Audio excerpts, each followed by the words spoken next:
yesterday, which was chapter 1 was titled, let's see, it was titled Removing the Veil. And chapter 2 is Detaching from the Body. So in chapter 1, we talked a lot about how the true self is actually consciousness and not the body. So now we're going into part 2, which is detaching from the body. And that's how we experience our true self, because the body is like a vehicle. It's a temporary vehicle that can be used to reach higher states of consciousness. So this is going to be talking about how to detach from that vehicle. So the 10 sutras contained in this chapter are significant. They hold an important message about the nature of the mind and the body and the means to fulfillment.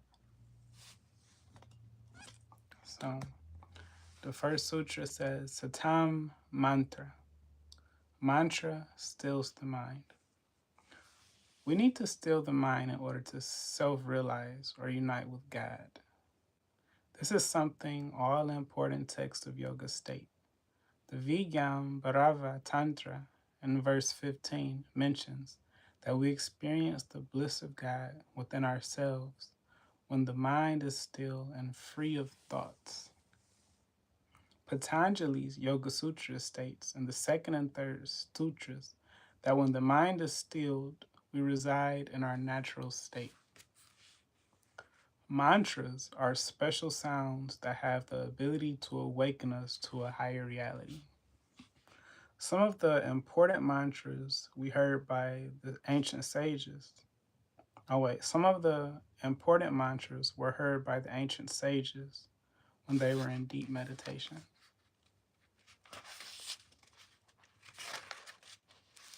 A mantra may or may not mean something. The meaning of a word in a mantra is not important. It is the sound of the mantra that is important. Take the example of the famous mantra, Om Namah Shivaya. Om Namah Shivaya. The literal meaning is salutations to Shiva. However, Om Namah Shivaya consists of 7 syllables. Om Namah Shivaya. Each of these 7 syllables stimulates one of the 7 important chakras and thereby raises consciousness. Some of the most important mantras are bija mantras or seed mantras. They typically consist of a single word. Om or Om, A-U-M, is a seed mantra. In Kashmir Shaivism, the most important seed mantra is the mantra Sa, given in the important text Paratrishika. Sa, that's interesting, because it's a lesson, it's a meditation practice from Yogananda, Paramahansa Yogananda, where you chant Hong Sa. And they mentioned that Sa is also one of the important seed mantras. So, anyway, usually a mantra is given to you by a guru. The guru gives a mantra specifically for you, which he thinks is most suited for raising your level of consciousness. Most mantras, including Om Namah Shivaya, should only be practiced under the guidance of a guru. One of the most important mantras for liberation is the sound of one's breath. Listening to the sound of one's breath quickly stills the mind. At the end of 112 meditations in the Vigyan Bharava Tantra, Lord Shiva gives one more meditation, a meditation he considered important and through which it was easy to attain success. This meditation is listening to the sound of one's breath. And that's the first sutra. The second sutra is Prayatna Sadhaka. Persevering effort leads to fulfillment. That's what it means. So, whatever sadhana or spiritual practice we choose, we must persevere in it. It could be a particular meditation or a mantra or some other practice. Whatever it may be, we should be determined to continue with it. Too often, we let our problems of our daily life interrupt our practice. We get caught up in the drama of our lives and lose focus. When you become overly concerned with the outer reality, it becomes more difficult to still the mind. Masters know that life resolves itself in the process of life itself. Problems get resolved in due course. Every day, new problems arise and old problems get resolved. It is important to have trust in God and faith in the process of life. We should surrender to the divine. God makes the world and is perfectly capable of looking out for us. When we still the mind and live in awareness, we live one moment at a time. When we encounter a problem, we know intuitively the first step to be taken to resolve the problem.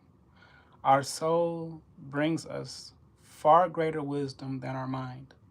When we live outside our mind, situations are no longer problems. Something is just what it is. It is our mind that colors it negatively, passes judgment, and creates fear. So, these are the Shiva Sutras, and Shiva means consciousness. So, it's just telling you about consciousness in the mind. So, it's kind of like the Bible, but it's more of a Eastern style of Bible. But really, all religions are the same. The purpose of religion is to unify the soul with the omnipresence of spirit. So whether it's the Shiva Sutras, the Bible, the purpose of all of it is to reunite with spirit. So it's just giving you that method from a certain perspective, certain land. So the next sutra, Vidya Sarira Sata Mantra Hasyam. Knowledge on the reality of the body is the secret of mantra. Mantras are composed of sounds and letters. These sounds and letters contain energy and the elements of creation. It is these elements of creation that are responsible for the creation of matter, including the body. The body is created by these elements of creation found in certain sounds or mantras. A detailed description of the theory of creation in Tantra is given at the beginning of the text and the commentary in Sutras 3 and 4. So mantra, even in Christianity, like it's about the power of the word.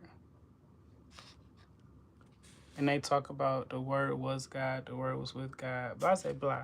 But the same thing is true in the Shiva Sutras. It talks about the word and mantras and just the power of speech. So the next sutra, number 4, is Garbe Sita Vikaso Visita Vidyas Vapana. In the interior of the active mind is found inferior knowledge of the dream world. Our thinking mind and brain contains knowledge of the external world. This external world is not real. It is like a dream world. Knowledge of the dream world is considered inferior because it is knowledge about something that is not real. It is also the knowledge that can bind us.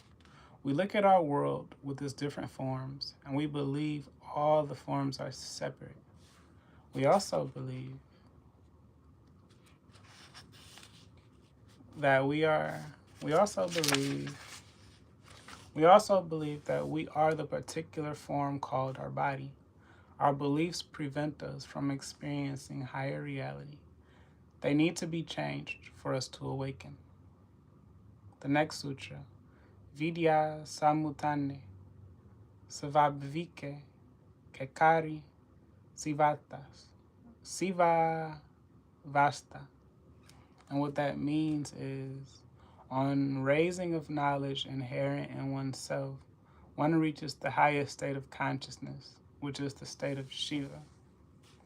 Raising of knowledge inherent to oneself refers to Kundalini, the dormant energy situated in Muladhara chakra. When we raise the energy up through the spine, it pierces each chakra. When it reaches the topmost chakra, the Sahasrara chakra, we become fully liberated. We attain the highest level of consciousness, which is the state of Shiva. We fully realize and experience our oneness with God, or Shiva. The question now arises, how does one raise the energy that is inherent in oneself? This text gives a few methods for doing so.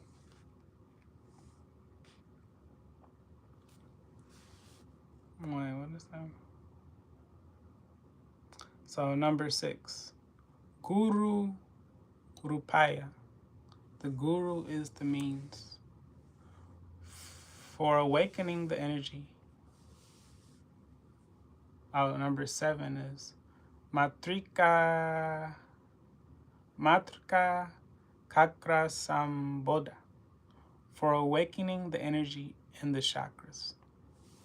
So one way to raise the energy that is within us is to go to a guru who knows the methods for doing so.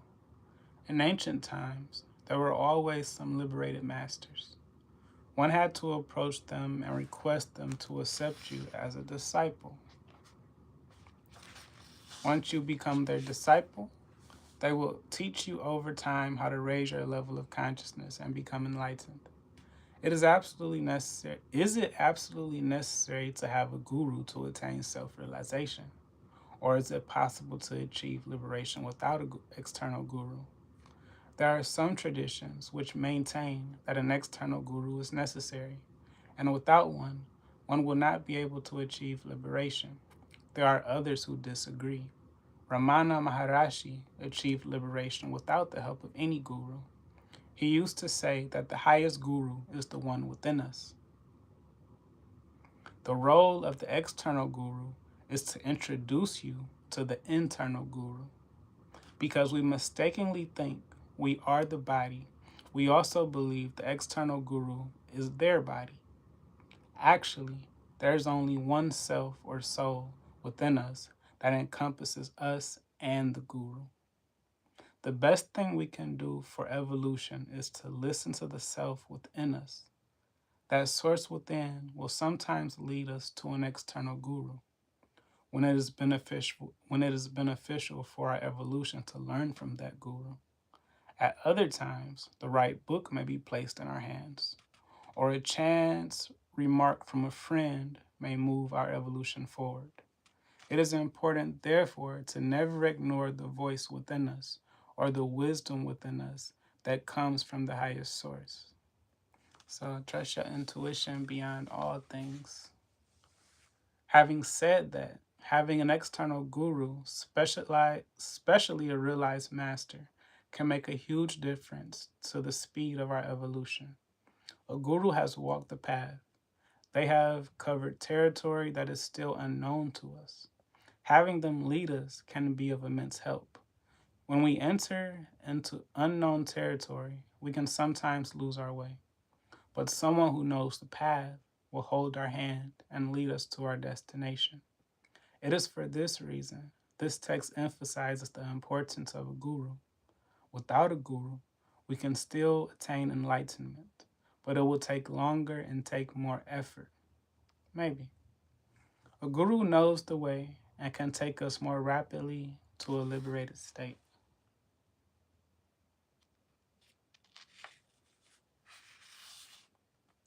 Sariram Havi. The body is the sacrifice. Sutra number 9. Gyanam Anam.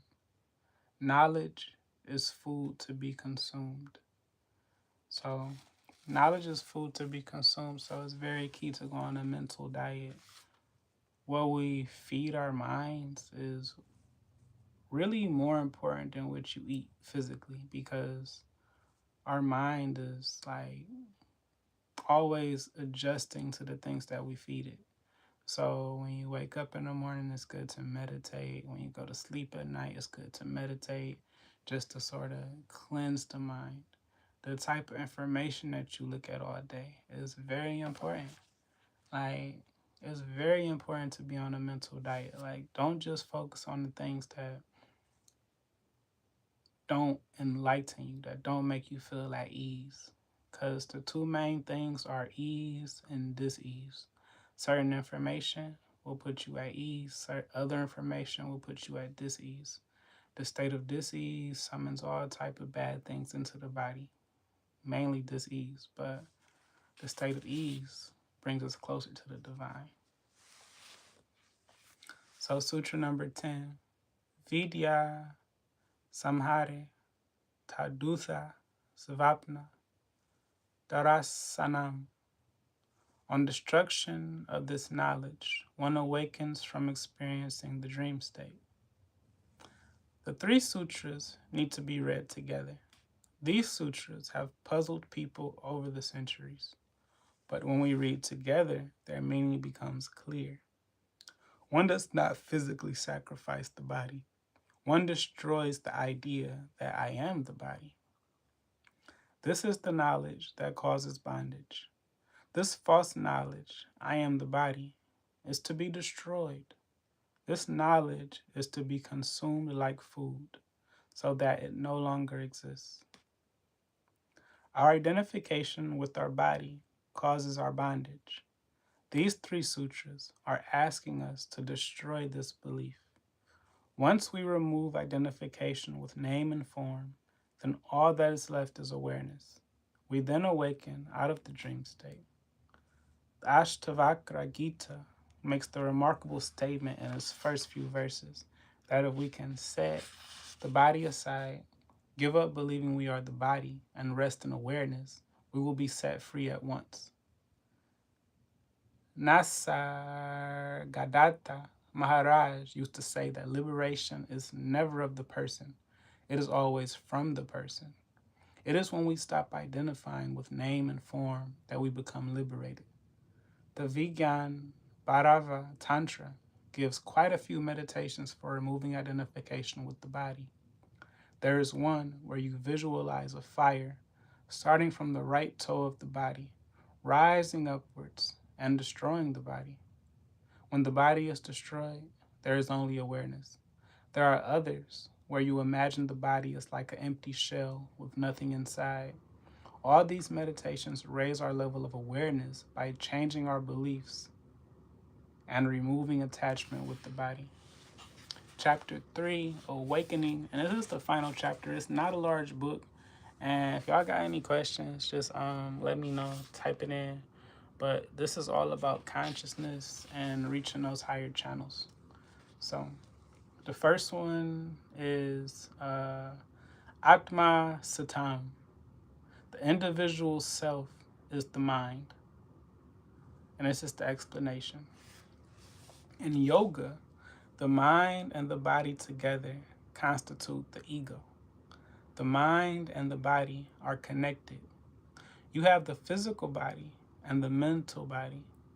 The mind causes us to identify with the body and with name and form. The mind is responsible for creating our limited sense of self, that I am this particular individual with this name, having this particular body. Our sense of individuality, being a particular person, is our ego and is caused by the mind. That is why there is so much importance laid on stilling the mind. It is only when we still the mind that we go beyond our limited self and experience our higher self.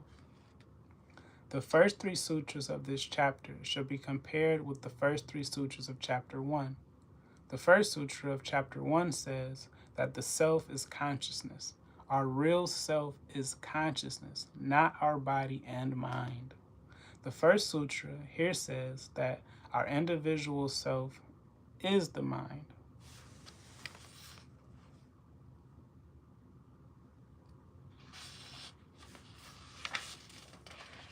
Interesting, kind of contradictory, but Jnanam Bandha, knowledge causes bondage. This sutra is a repetition of the second sutra of chapter 1. Certain important messages are repeated throughout the book. Limited knowledge causes bondage. Knowledge acquired through the mind can also cause bondage. The mind tends to separate, to divide. It sees separate forms, separate individuals. It creates beliefs that reinforce the sense of separateness. The belief that we are the body causes bondage. Vasugupta explains some of the text of the Shiva Sutras in greater detail in the Spanda Karikas. This is what he says in verses 49 and 50 of the Spanda Karikas. Due to the appearance of the body, consisting of the 5 subtle elements, one believes that they are the body, abiding in the perception that one is the 8 constituent parts of the body hinders the appearance of one's true state. The existence of this belief causes one to become subservient to the sensory pleasures. For this reason, one experiences mundane existence. Now, we will explain the means for ending this mundane existence.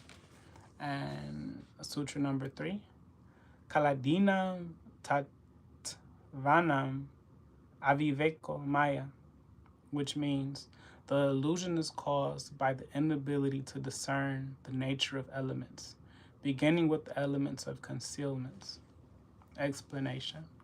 We live in an illusory world, like Alice in Wonderland, where things are not what they seem. Our world has multiple life forms, some animate, some inanimate. Each form seems separate from the other. Each seems to have a birth and a death, yet every master says we are all one. Our bodies may pass away, but there is only one soul encompassing our bodies, which is eternal. We may look separate, but there is only one life force breathing life into our bodies. What causes the illusion? The illusion is caused by certain elements of creation, which cover and conceal our true nature.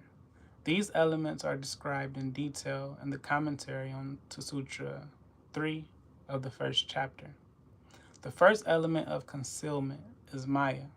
Maya means illusion. Maya veils the unity of existence and causes us to experience separation. It works through the following 5 elements. Kala, which causes us to identify with the body and not with the universal consciousness. Vidya, knowledge, which conceals our omniscience and makes up experience-limited knowledge. Raga, or attraction, which causes us to feel attraction toward other objects. Because we feel separate from other objects, attraction for some of them can arise. When there is no separation, there can be no attraction. Kala, time, which causes us to experience time in the form of past, present, and future, instead of experiencing eternity. Niyati, which causes restriction, space, and form. Our true self is all-pervasive. Niyati causes us to experience ourselves in a particular space and form. All these elements create illusion. When we are able to discern them and look past them, we begin to experience the ultimate reality. One way of doing this is to believe we are all one, even when our sense organs are showing us the opposite. There is a beautiful meditation in the Vijnana Bhairava Tantra, verse 110, to this effect. Just as waves arise from water, flames from fire, light from the sun, in the same way, the various forms of the universe have arisen from me, God. Kashmir Shaivism is sometimes compared to the Advaita Vedanta, the philosophy of the Upanishads. Both these philosophies are non-dualistic and teach that we are all one. There is only one God or being whom we are all part of. The division and separation appearing in the world are not real. What then is the difference between the two philosophies? According to some practitioners of Kashmir Shaivism, Advaita Vedanta teaches that the world is an illusion, whereas Kashmir Shaivism says the world is real. That is not strictly correct. Kashmir Shaivism says that the world is real in the sense that it is created by the energy of God, but its appearance is completely unreal. It goes to great lengths to show the theory of creation, how some elements of creation, Maya, Kala, etc., mask and conceal true reality. The differences between these two philosophies are more to do with the practices followed to achieve enlightenment. They also use different names for God or ultimate reality. Advaita Vedanta used the word Brahman for God, whereas Kashmir Shaivism, God is Param Shiva or Shiva. Kashmir Shaivism also goes to great lengths to explain through the theory of creation how the world is created and why it appears the way it does. When we study both these philosophies, there are two words that keep coming up, which explain what is considered important for our evolution. They are viveka, discrimination, and vairagya, detachment. So discrimination is important because we need to discriminate between what is real and what is unreal. Too often we think this is real. We think Too often what we think is real is actually unreal. What this sutra and some of the previous sutras are trying to do is show us what is unreal. They are trying to make us see through the illusion and uncover true reality. As long as we perceive the world to be real, we will not be able to experience ultimate reality. Detachment is considered important because we are affected by external events. We are making the world real. One reason we find it difficult to still our mind is that we keep thinking about the world and the events affecting our life. When we understand the world is unreal, we stop giving it so much importance. We shift our focus from the world to ourself, with the big S, from the unreal to the real. Detachment becomes easy when we believe the world is unreal. Why would we think about something that is unreal? Masters are those who have consciously denied the reality of the world. When, Even when they were being tortured or put to death, they loved their enemies. They realized that there was no separation between their enemies and them, and they were not their body. The death of their body would not affect their eternal self. And Sutra number 4, Sarire Samhara Kalanam, which means dissolution of the elements of concealment in the body leads to. Sutra 5, Nadi Samhara Bhutajaya Bhuta Kevaila Bhuta Prastvani, which means suspension of the breath and the channels, control over the elements, detachment from the elements, and separation from the elements. So the meaning is when the elements of concealment dissolve or are removed through our spiritual practices, we undergo certain experiences and gain supernatural powers.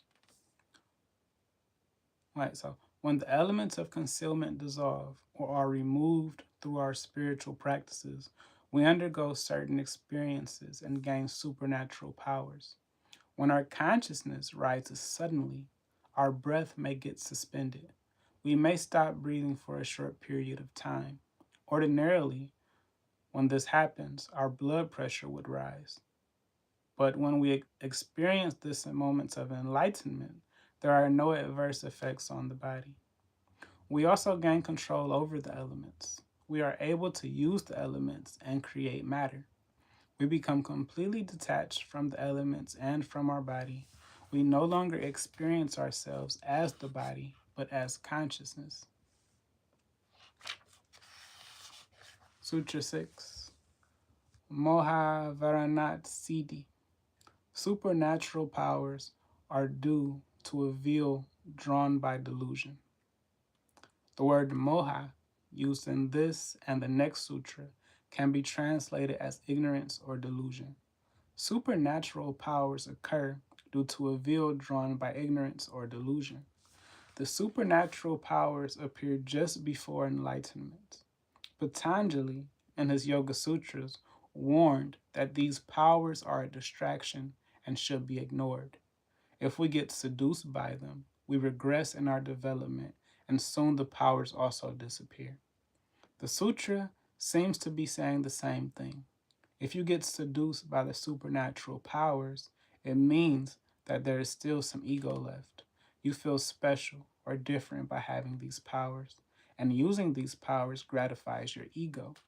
This means you are still trapped by delusion or the illusion. The illusion says that you are separate and there is now something special about you. The reality is that you are part of the one whole, and you cannot be more special when there is only one.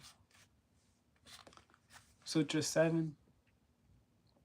Moha Jayad Ananta Bogat Saha Javidyaya Jaya, which means from a complete and all-pervasive victory over delusion, one gains the victory of natural, innate knowledge of true reality. Explanation. Once the supernatural powers are ignored and one continues on the spiritual path, there comes a time when the ego disappears completely. It is at that time that one gains complete victory over delusion or ignorance. What is gained by being victorious? What is gained by being victorious over delusion? One gains knowledge of the illusory world, mainly through our mind and the sense organs.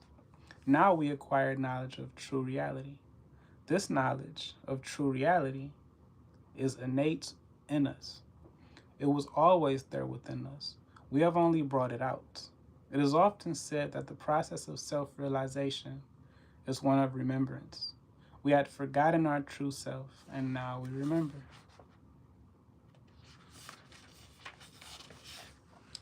Jagrad the Vitya Kara, and that means becoming awake is the sound effect. Becoming awake is the second effect of being victorious over the illusion. We do not just gain knowledge of true reality, we also experience it. We awaken from the dream world. We awaken from the dream world we were living in. The world we thought was so real, and we experience the ultimate reality. Normally, when we sleep at night and we dream, the experiences we have while dreaming seem so real. When we are thirsty while dreaming, we feel the thirst. When we wake up in the morning, we realize that all the experiences we had while dreaming were so trivial and unreal. Something similar happens when we are liberated. We truly awaken and we realize that we were living in an illusory world. All the fears we had were actually unfolded. When we were living in this world and we think it is real, we experience fear. When we awaken to a higher reality, we see the truth, and all our fears drop away. Sutra 9. Nartaka Atma. The self is an actor. And that explanation is, Hinduism has always held that the world is not real.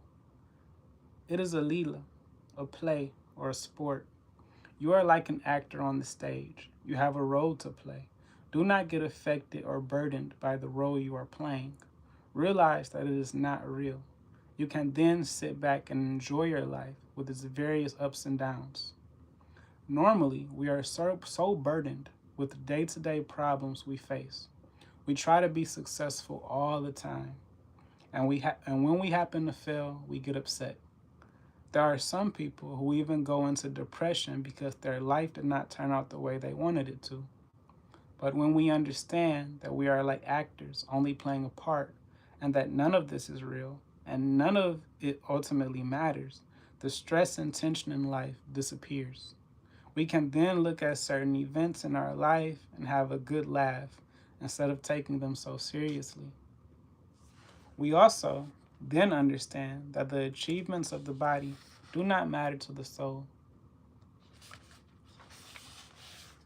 What we define as success is different from what the soul defines as success. The self referred to in the sutra is the individual self or the individual person. The basic message of this and the next two sutras is, do not get caught up in the role you are playing in life and make it real. Understand, it is just a role you are acting out and none of it is real. You will then face ups and downs in life with peace and equanimity, and you will then face ups and downs of life with peace and equanimity that were not there before. You will accept good fortune and misfortune with the same peace of mind. And this change will come about simply because you have changed your perspective. When you look at things in a new way, you are no longer disturbed by the way events unfold in your life. This sutra and the next two sutras give the same message. It is a message God has sent us through many different people at many different times. In William Shakespeare's Merchant of Venice, Antonio says, I hold the world, but as the world. Gratiano, a stage where every man must play a part, and mine a sad one. Also in Shakespeare's As You Like It, Jacques says in Act 2, Scene 7, all the world's a stage, and all the men and women are merely players. They have their exits and their entrances, and one man in his time plays many parts, his acts being 7 ages.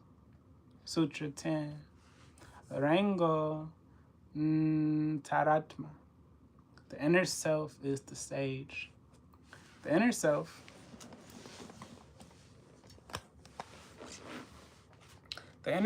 referred to here is the mind. The mind creates the world. Therefore, the world is the stage.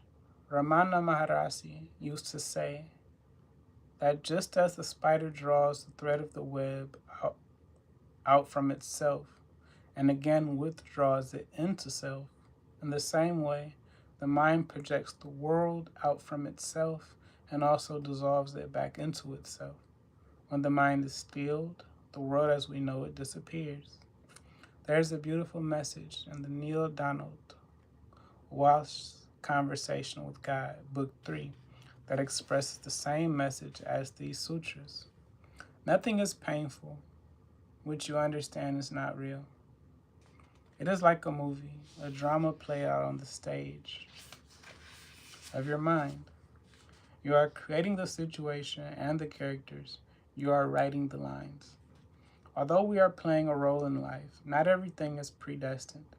We do change the script through our thoughts, words, and actions.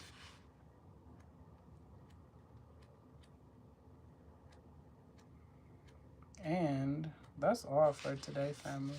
Thank you for checking in. Thank you for listening to these Shiva Sutras. I think I might switch over to a new book tomorrow and share from another perspective. But continue to love yourself. Continue to nourish your body and your mind. Continue to practice. Continue to do the things that you know you need to do, like to feel your highest, and not like just those pleasurable things. Because sometimes we get caught in the sacral chakra and we just want to do the things that are pleasurable, and we might not really want to do the things that uplift us. Like, we want to do those things like just eat cookies. We might, in the morning time when we wake up, we might have a couple options. We might have the pleasurable option, which is to just lay in bed, watch some TV, maybe some masturbation or something. But then we got the option to wake up, meditate, do some breath work, to move our bodies, to do different things to actually enlighten us and make us feel higher throughout our day. Sometimes when we wake up in the morning, we might just watch TV, which is not necessarily nourishing our body and our mind. So it takes some discipline to actually do those things that serve your soul and that bring you to enlightenment, that bring you to higher levels of happiness and peace.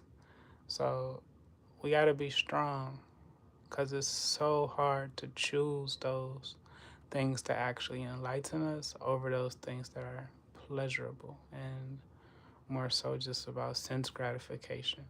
But those things that enlighten us are a little bit different from those things that are pleasurable, because the things that enlighten us free us, and those things that are pleasurable are more so binding. So make sure you practice choosing those things that are really good for you over those things that are just pleasurable, because that's what's going to free you. Even though it's so much easier to just want to just play video games, watch TV, eat cookies, eat ice cream with caramel, peach cobbler, apple pie with all the greatest dressings drizzled all over it.